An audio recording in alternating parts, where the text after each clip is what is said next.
Good evening, everybody, and welcome to Baumhauer's Victory Grill here in Tuscaloosa. Tonight's edition of the Nick Saban Show. Prior to the Tide in Mississippi State, of course, Saturday's kickoff at 1 minute after 11 o'clock in the morning. We'll be on the air bright and early at 8 a.m. from Scott Field, and we hope you can make your plans to join us. We're joined on the show tonight by Mike Rodak, AL.com beat writer for the Crimson Tide, who spent 6 years covering the Buffalo Bills for ESPN, a couple of years with the Pats, or for the ESPN Boston covering the Patriots. Graduate of the Providence College Friars program in his first year at AL.com. Welcome to the show. Welcome to our area. It's good to have you in town. Yeah, thank you. I think, as you said, I brought the cold down with me here. It's, 45 degrees outside? Yeah, well, that's cold here. It is, yeah. I mean, I don't have a jacket, but I'm sure, another 10 degrees, I might have to pull it out. Mm-hmm. So tell me about your impressions. And now I know your wife's from the Birmingham area, so you were not obviously oblivious to college ball. But whether it was Boston, whether it was Buffalo, it certainly hasn't the emphasis up there that collegiate sports does down here. How's this? How have you acclimated? Yeah, I mean, it's just like I said, you got to immerse yourself into the culture of it, and it was never. I never grew up around college sports. I mean, Boston College, I think, had one good year there when I was in high school. BU has good hockey teams. And Providence as well, national champions 5 years ago. But, you just don't really get that collegiate feel. You're on campus and, the crowd and the band and all of that. So that's been new to me, and just taking it all in and learning it, I think, has been the biggest, I would say, issue for me, but just something I have to do and continue to do, really. You're not the sole reporter, obviously, covering the Crimson Tide for AL.com. How do you guys delineate your responsibilities? It's just a lot of communication. Just like if you're in the secondary and you're giving signals to each other, it's just a lot of talking to each other every day, texting, calling, or seeing each other in person and saying, hey, I got basketball practice, I got football practice, I got the game, I got this or that story.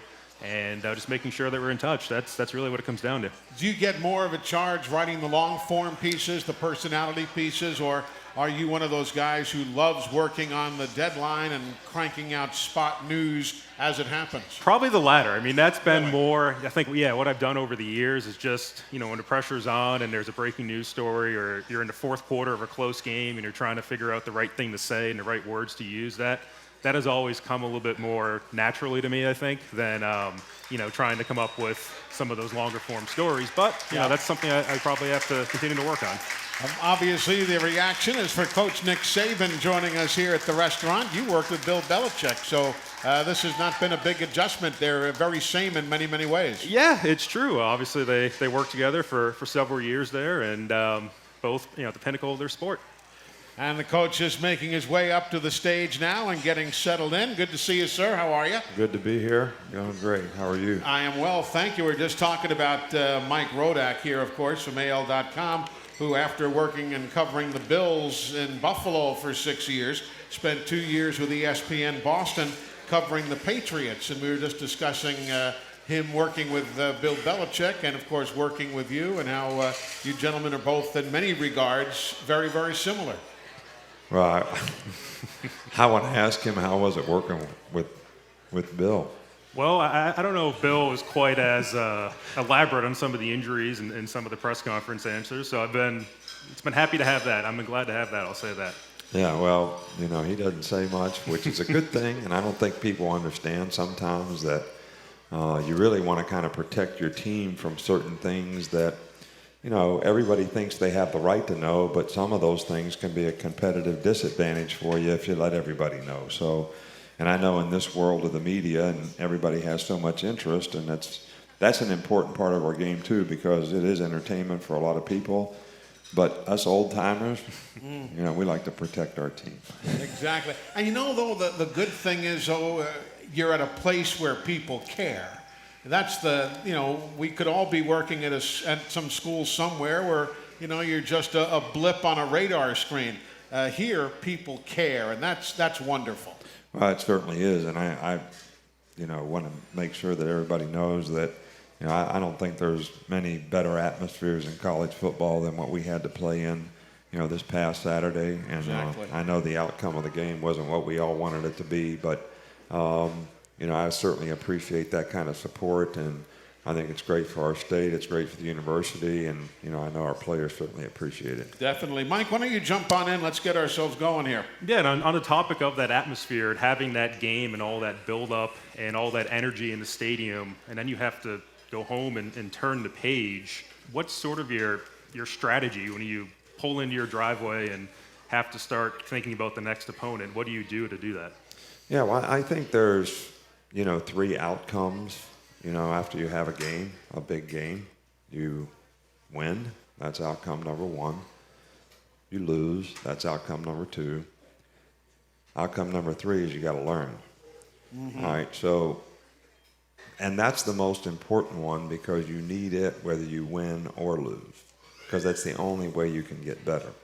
So you say you can't be emotional, you can't be like a fan, and obviously some things that we did in the game certainly contributed to the doomsday event that occurred, and fumbling on the first drive, was a big thing emotionally probably in the game. Dropping the punt, which led to points for them, and also the fact that they scored 14 points in the last 30 seconds of the half. So that's a lot to have to overcome. But you have to take your hat off to our team. They don't have any quit in them in terms of coming back in the game in the second half and getting back in the game and really playing hard and playing a lot better, and actually outscored them 28-13 to get back in the game, but couldn't make the play that we needed to make to get it over the top. And look, I give them a lot of credit. They have a great team, and they played really well, and they played better than we did.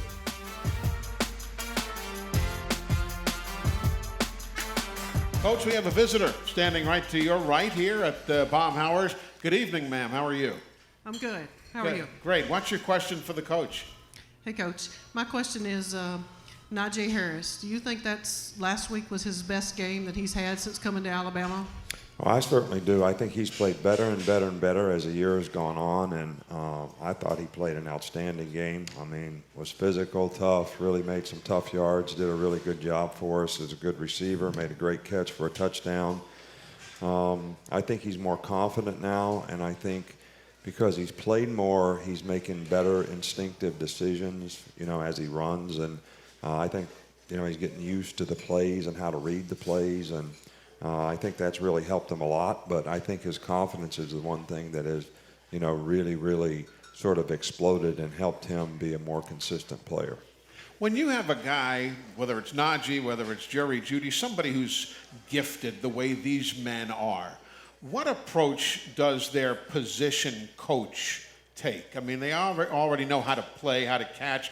What is the biggest lesson that these great athletes can learn from a great assistant coach?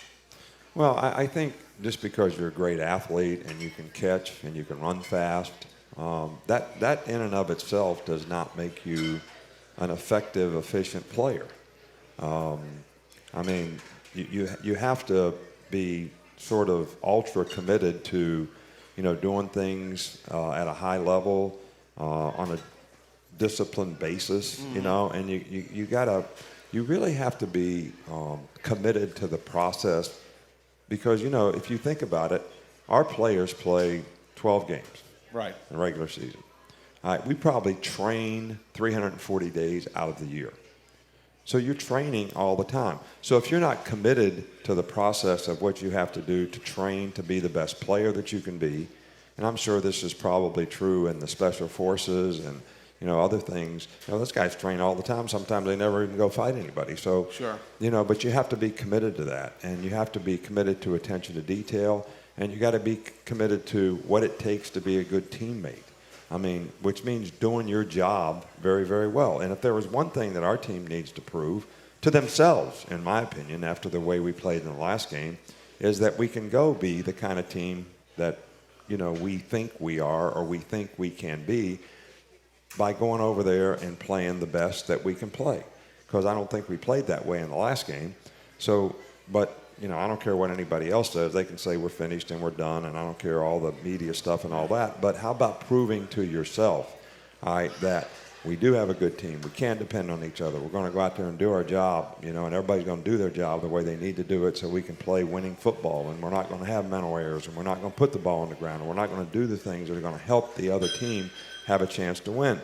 So talent, I said this last week, doesn't necessarily make you a championship team. Intelligence and togetherness and teamwork is what's going to make you an outstanding team. And, people have to be committed to that, and you can't, just think about how it affects you. So it's, there's a lot that an assistant coach can do to teach a player who has talent how to use the best technique to sort of enhance his talent into very positive, productive performance for his team. Good answer right there.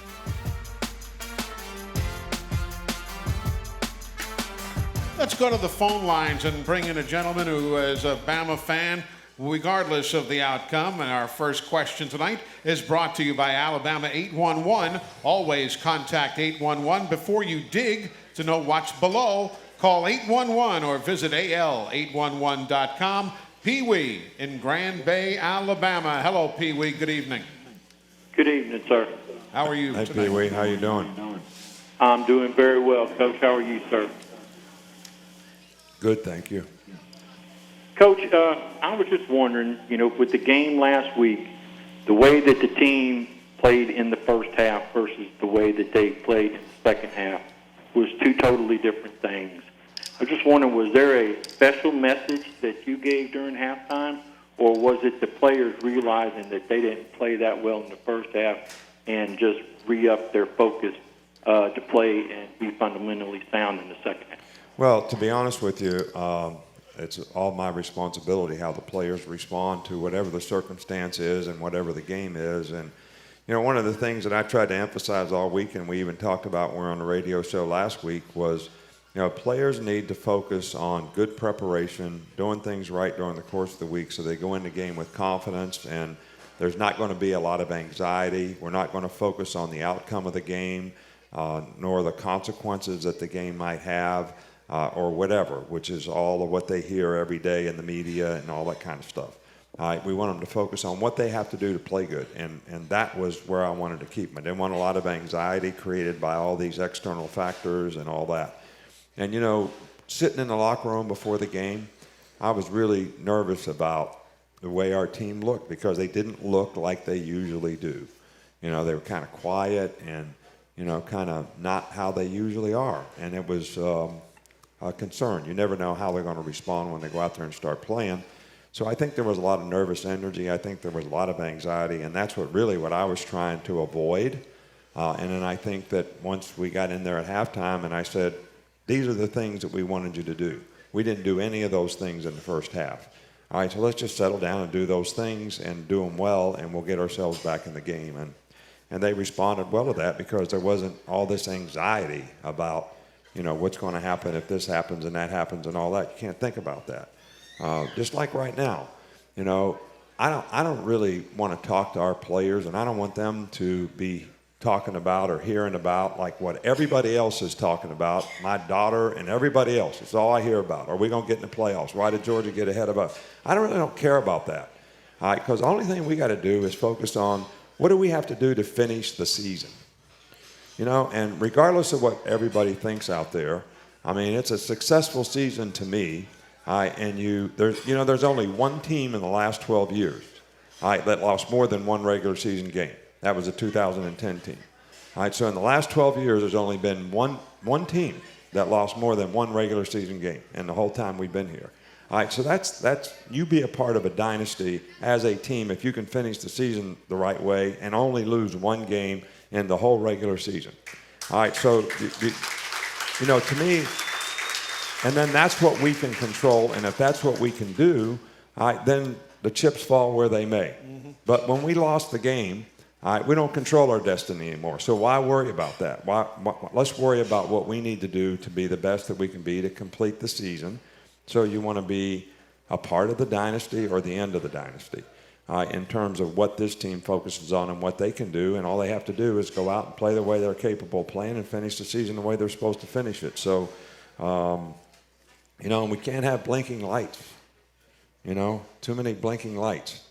It's just like I've said this before, when you look at a Christmas tree, all lights shine bright, but if one light bulb is going like this, that's all you look at. Mm-hmm. All right, well, when you have guys on the team that don't do what they're supposed to do, I don't care if it's not go to class. I don't care what it is. That's a blinking light, and it's a distraction, and it's a distraction for the players at practice. And like again this week, I'm going to suspend another player for the game because I'm not going to class. All right, so, I mean, that's a distraction to everybody. Now that guy's not here, so somebody else is in his place.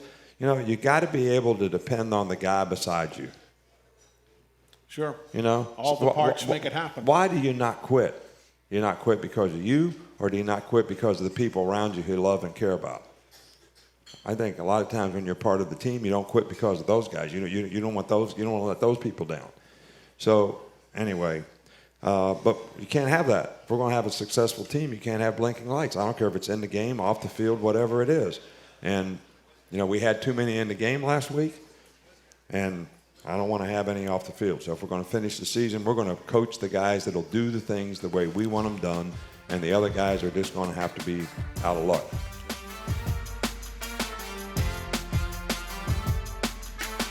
Yeah, plenty of talent on these or this Alabama team, the team we saw obviously last week from LSU as well. I don't know if you saw the video from Bill Belichick this week saying he thought there was 40 pro players in that game. I didn't see that. 20 on each side was his opinion. He said he'd be watching that game for the next 3 years. I bet, but and that man knows his talent as well. Welcome back, everybody. The Nick Saban Show on the air from Baumhauer's Victory Grill here in Tuscaloosa. Alabama football is proudly supported by Alpha Insurance. Visit alphainsurance.com and find a local agent for auto, home, and life insurance. Coach Nick Saban just joining us. Coach, I'm going to take a hard left and steer away from the gridiron for just a moment. Today, the American Football Coaches Association announced the award winners for the AFCA Academic Achievement Awards. And Alabama is one of 6 football programs in America to receive the honor this year. Bama, along with the Air Force Academy, Clemson, Louisville, Rice, and Utah, with successful perfect grade point averages this year. So I know that's very, very important to you. And at the same time, an announcement was made about academic all-district honors, and offensive lineman Landon Dickerson and Jedrick Wills were again, in Jedrick's case, again voted to the team. That was an announcement that was made earlier today. So I know you're very proud of what the guys do in the classroom, and obviously the numbers show that they're doing a great job. Well, you know, I think that, you know, we really emphasize in recruiting when we recruit guys that, you know, they're coming to college to prepare themselves for the day they can't play football. Yep. And that means they need to get an education. And I can't tell you how much difference there was. It's never fun when you're in the NFL. For 8 years, and 6 of those years, I was actually responsible to release guys when you had to cut somebody from the team. And, you know, it was always amazing to me that when you cut a guy that had a college degree, he would say, you know, Coach, I really appreciate the opportunity. I'm going to go to work for AT&T in Dallas because I graduated, you know, last year or whatever. And it was like just ready to move on in his life. Disappointed, but ready to move on. And when you cut some of these guys that put all their eggs in one basket, you know, to play in the National Football League, majored in eligibility when they were in college, didn't do what they were supposed to do to try to graduate. It wasn't important to them. And they weren't very committed to it. And it was devastating, you know, to them when they didn't make the team. Because now they're faced with what do I do next? Because they didn't have a career off the field sort of to go to. So, you know, I'm really proud of, what our players have been able to accomplish. But, you know, John Deaver, his staff of people in our academic support program do a marvelous job of helping our players. You know, the people in the university community, you know, our professors and all the university community is always very cooperative to give us the information that we need so that we can help the players, whether it's with tutors or whatever. And in some places I've been, that's hard to get. That's hard to get that kind of cooperation. So I can't tell you how much we appreciate that. And I think that we have one of the most successful academic support programs and history of academic success of any school in the country, you know, because of all those things. And I'm really kind of proud of it. I know it doesn't get talked about very much. Everybody's always interested in how many games you win. But for the player, It's one of the most important things. And when you're up there with the military academies and so on, that really says you're in rarefied air.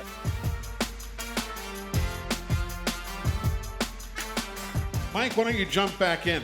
Yeah, sure thing. I mean, I'm sure the focus this week has been pretty heavily on football and Mississippi State as well. But in basketball, we saw the #1 team in the country, Kentucky, lose on its home court to Evansville. And my question to you was, how much do you use games like that, losses like that, as motivation or almost as a warning to your players? Well, we've had a few of those games around here, We lost to ULM my first year here. When I was at LSU, we lost to UAB.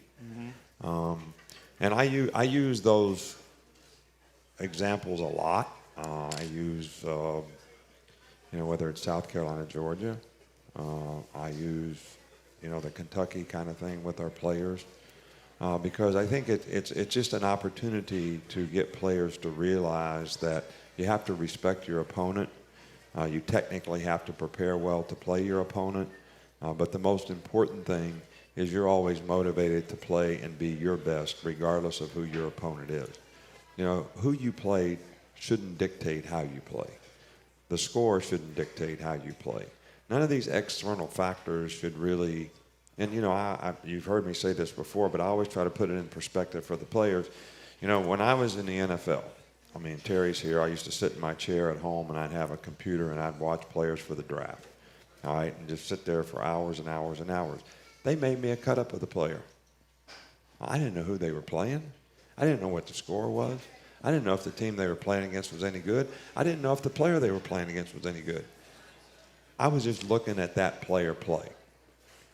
So why would the player let all those external factors, big game, little game, bad team, good team, great player I'm playing against, not so good player I'm playing against, why would that determine how you play? If you have any self-determination to be the best player you can be, why would you let all those factors determine how good you were and how you played, how you completed, how hard you played, how much you prepared for the game, what kind of attention to detail you had? Kind of pretty sorry way to approach things, right? To let all those things determine who you are and how you do things. And, you shouldn't be defined by that. You should be defined by the kind of competitive character that you have, kind of pride in performance that you have, your ability to overcome adversity when things don't go well so that you can play the next play. All those things to me are going to be things that are lessons that will help you be more successful in life if you can, accomplish them as an athlete. Yeah, plus why would you put bad anything on tape for somebody else to see it? That's another whole story. Coach, a question from the Nick Saban radio show blog on AL.com. This comes from Adam in Highlands Ranch, Colorado.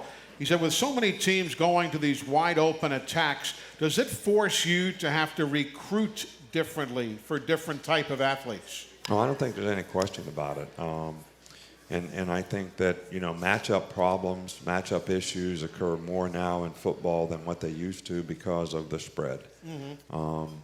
Just like last week. We played 6 defensive backs in the game last week, but they're a good running team with a good back. So that means we got 6 little guys on the field.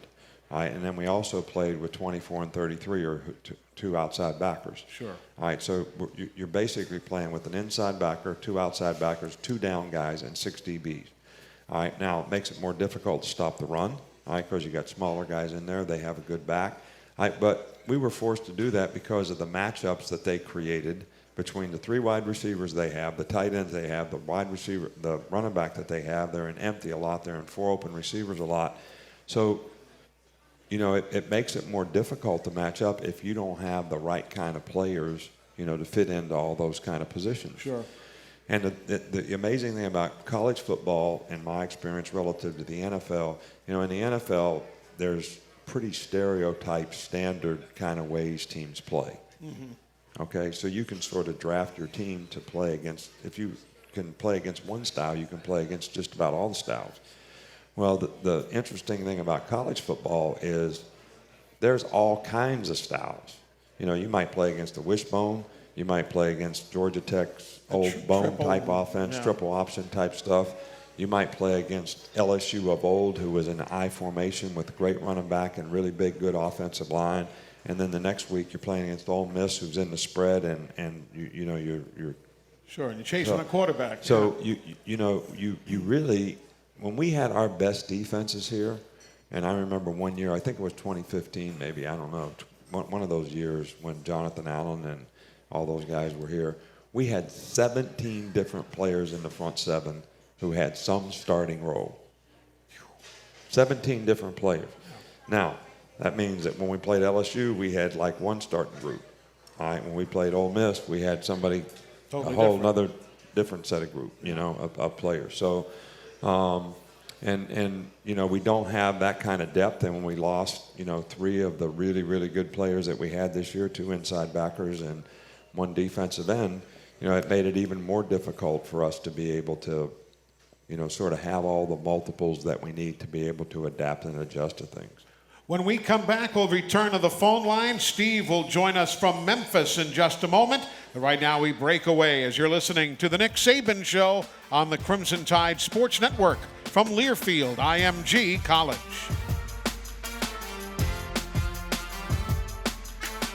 Welcome you back inside Baumhauer's Victory Grill here in Tuscaloosa as we bring you the Nick Saban Show prior to Saturday's meeting with Mississippi State's Bulldogs. And folks, remember, you can join us here at the Nick Saban Show each week for your chance to win the Alumni Hall Item of the Week. Each week will feature an officially licensed Crimson Tide gift courtesy of Alumni Hall. Shop Alumni Hall for all of your Bama gear. At Alumni Hall, the selection is unbeatable. You can shop their locations here in Tuscaloosa, Birmingham, or Huntsville, or online at alumnihall.com. Mike Rodak is with us from AL.com as he is in his first year of covering the Crimson Tide. When you played, when you attended Providence College, of course, the Friars, an outstanding basketball team.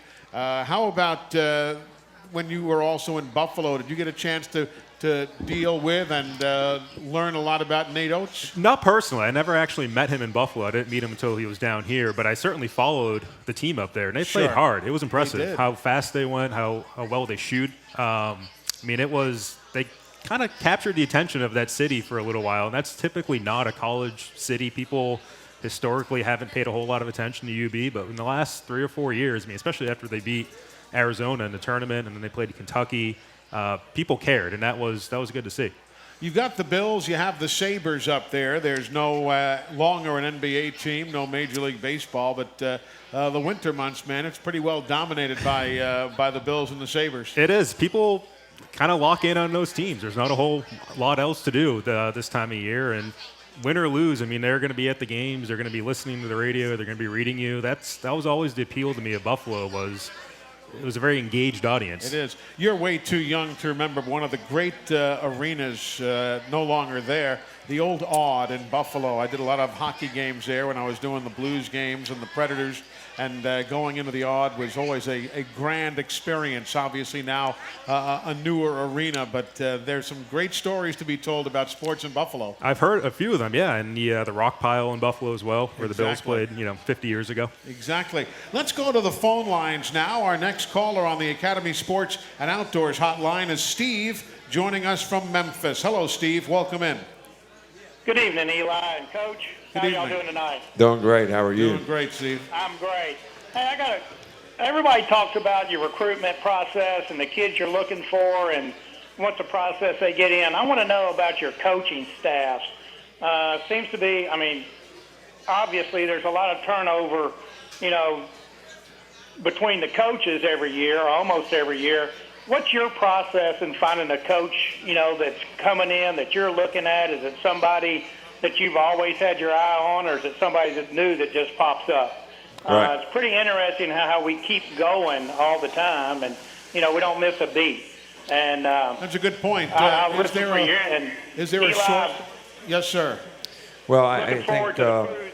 think I'll answer this a couple different ways. First of all, we've had some great assistant coaches here that have done a fantastic job for us, and I think that's pretty obvious relative to the success a lot of them have had when they've gotten opportunities to move on, whether it's as coordinators or head coaches. And I'm really very proud of the job that they did here when they were here for us, and it makes me proud to see them do well when they leave. I think continuity on the staff is really, really important, and I do think that we've had in the last 2 years a tremendous amount of turnover, but the process for trying to hire, somebody is, I keep a file on who the best coaches are, receiver coaches, running back coaches, defensive back coaches, and I spend a little bit of time every offseason sort of trying to evaluate, and upgrade that list. Who would be the best coordinator, who's available, who's not available. So you're kind of ready when it happens. It makes it more difficult when you have multiple turnover, and you like to be able to promote within your staff because you know that the guys on your staff know exactly the system that you're using as well as what your expectation is for everybody, that is in the program right now. So then, there's a couple things that I always look for. And, the first thing I look for in a coach is character and ability to communicate. I think those two things are really, really important factors for being a good coach. And you got to be knowledgeable. You got to know the game. You got to be a good teacher. But if you have character, you're going to have good work ethic. You're going to set a good example and be a leader for the kids and be somebody that they can emulate. And to be a good communicator, to develop relationships with the players so they want to respond to the things that you want them to do, is also very important. So, but I think it becomes more and more difficult in this day and age because there never used to be this, I'm going to use the term self-promotion, and I don't mean this in a negative way. I think it's just a part of the business now. Everybody has an agent, all right? So everybody's sort of got somebody out there marketing their skills so that they can get a better job, make more money, or whatever it is. Mm-hmm. Where that never used to happen in our profession. So you could take a guy and he would stay at a place for a long time. You knew he was a good teacher. You knew he was a good coach. You'd see him on the road recruiting. You knew he was a good recruiter. You knew he was well liked by his players. He was very well respected. And you knew that if I could get that guy on my staff, that would be great. Well, now you got to be really careful and make sure that you're getting what you think you get. What you want in terms of what you're looking for when you're trying to hire assistant coaches. And we've been really fortunate, I think, and the staff that we have right now has done a really, really good job. And to have 7 new guys on the staff and to be able to keep the continuity and the relationships with the players and not having a part of our team that's in disarray because of not having good continuity with the coaches and good relationships with the coaches, I think is really a credit to all of them. And I think we mentioned the other day, maybe it was at Nick at Noon, the fact that there are some coaches who leave and then come back is a nice statement about you and about the situation here. Well, and we always welcome them back because I really, one of the things that, Bill does this, and I learned this from Bill, is we had like all these GA guys that when I was in Cleveland, and I'm saying, what are all these guys doing here? But we had Phil Savage, who became a general manager, Scott Pioli, who became a general manager, Tommy Dimitrov, who's a general manager over at, these guys would go get the coffee guys. We had a guy that used to be the head coach of the Jets. Mangini. We had, what was Eric it? Mangini. Mangini. Yeah. Defensive head coach Jim of the D-Force, Jim Schwartz. We had all these guys, and they were all young guys. They all planted trees at our house. They were my gardener, because they were like 23, 24 years old. Bill was paying them nothing. And I'm saying, where did you get all these guys? How did you find these guys? But the reason that he did it was he wanted to grow the guys up so that he knew who he was going to hire in his organization, the good guys in his organization. Yep. And then he started robbing guys from me. I had I had Mel Tucker, who's the offensive coordinator now, from Ohio. His dad was a coach, that was the head coach of the Denver Broncos, and back with Bill as offensive coordinator now. And I had all these guys, D-Bolt. McDaniels, Josh McDaniels. D-Bolt, McDaniels, and Mel Tucker head coach at Colorado. All right, Debo's offensive coordinator at the Buffalo Bills, and Josh is the coordinator with Bill. Stole them all from me, all right, when they were GAs for me, because he's always looking for those young guys. But he really was looking for them so that even if they went someplace else, he had them in the organization. He knew where they were. They went and coached someplace else. He could hire them back someday, and he knew who they were, and he wasn't dependent on somebody else's recommendation or hiring somebody he didn't know. So everybody thinks we have all these people in our organization because it's creating some kind of advantage for us in the game. No. No.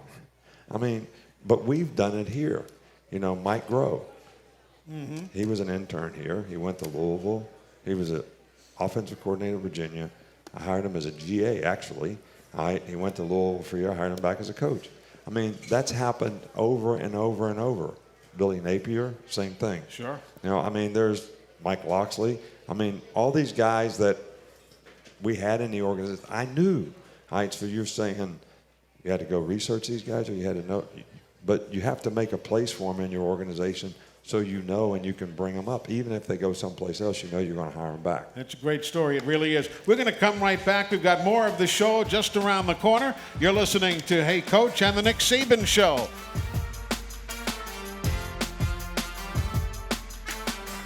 Kickoff is at 11, so we'll be at the stadium at about 6:30, Tom Stipe. Nice and early in Starkville, Mississippi.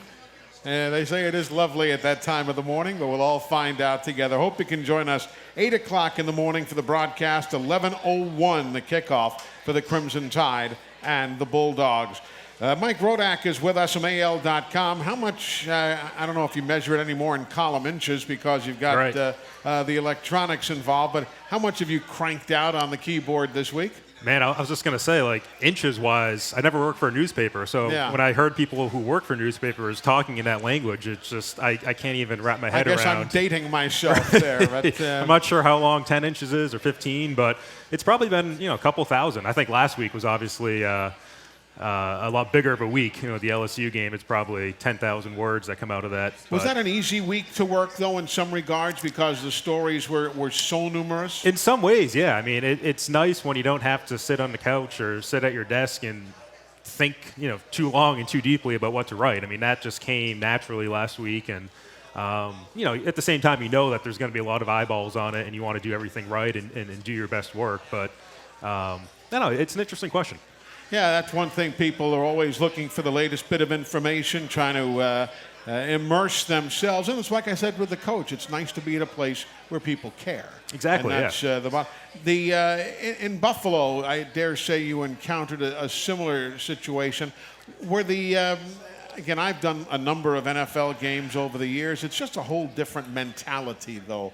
You're motivated by the next contract more so than by a lot of enthusiasm and rah-rah kind of stuff. Right, yeah. Players are more brands, and obviously there's a lot more money involved, just in terms of what they make on a week-to-week basis, and it's unionized, and players, I think, speak up a little bit more often than the college system. And, there's pros and cons to each, but it can be fun to cover a player when he's going against the grain a little bit, and you're able to write what he's saying, and there's good color there. Yeah. The coach is with us here and just joining us again on stage. Coach, before we go to your final word, we have spoken nothing of Mississippi State tonight. Whether the quarterback is Stevens or Schrader, putting that aside for the moment, they've still got Kylan Hill, a young man who is now leading the Southeastern Conference in rushing. He's good. Well, he's a great back, no doubt. I mean, we had he made some nice runs against us last year. He's been very productive all year long. This is a very good running team, and I think whichever quarterback plays, they're both very capable because they're both very good runners, and they run a lot of quarterback run type plays, which requires you to have an extra guy in the box some kind of way, and they also are very capable, throwing the football. And on defense, they 50% of the time they're stunting, moving, firing people, doing whatever to try to create negative plays. And they create a lot of negative plays, get you behind the sticks in the down and distance, create a lot of third and longs, and then do a lot of pressure on third down. So they've been very effective, really on both sides of the ball. And And if it wasn't for having, some players that were suspended for whatever reasons, and I don't know what they were, I think their season would be a lot better than it has been. Definitely. And with that said, Coach, it is time for your final word. It's presented each week by Mercedes-Benz. Mercedes-Benz, the best or nothing. Well, I kind of alluded to this before, that I think this is a really important time for us. I mean, when you have adversity, it really shows, what kind of character you really have, how you're going to respond, what did you learn from, the experience that you had. Do we come out and really do the things in this game and prove to ourselves that we can do the things that that we wanted to do, and we want to do to be a good football team and finish the season, the way we'd like to. And I'd certainly like for everyone that supports the program here to realize, maybe some of the legacy teams that we've had, and to have 11 teams out of the last 12 years that only lost one regular season game is pretty special. And to root this team on to be one of those teams would be something that we would certainly, appreciate. They would appreciate. I would certainly appreciate, because, this has been a hard working group, and this group has had to overcome a lot of adversity. We lost more players for the season probably this year that were significant players, I'm going to say, on our team than probably any other team we've ever had. And you lost them early on top of everything and else. And lost them for the season. Yeah, right. yeah. Well, listen, thank you as always for your time. Looking forward to catching up with you in Starkville on Saturday and getting another W on the board. Well, we're going to work hard at it. It's always tough over there, so, our players know that it's going to be a tough game. It's going to be a physical game, and we're going to have to bring our A game to be able to have success, and that's what we're, hoping to do as coaches, to help our players be able to do that. Thank you so much, Coach. Appreciate it. And Mike, I don't know how many of these Alabama-Mississippi State games you have seen over the years, but State always, regardless of their record, they always seem to give Bama all they want and then some. Yeah, I've kind of picked up in the last couple of years a little bit, watching more of the games. So this is going to be new to me, the cowbells and that atmosphere there. And every week's kind of something different and new for me. So it's fun to experience. Well, listen, we thank you so much for joining us. Great to have you here in Alabama, and hope you enjoy the change from Buffalo and Boston. And it'll warm up again here real soon. Yeah, it was nice over the summer. I enjoyed that. There you go. Good to see you, my friend. Thank you. It. Mike Rodak joining us from AL.com. First year covering the Crimson Tide on the Alabama beat.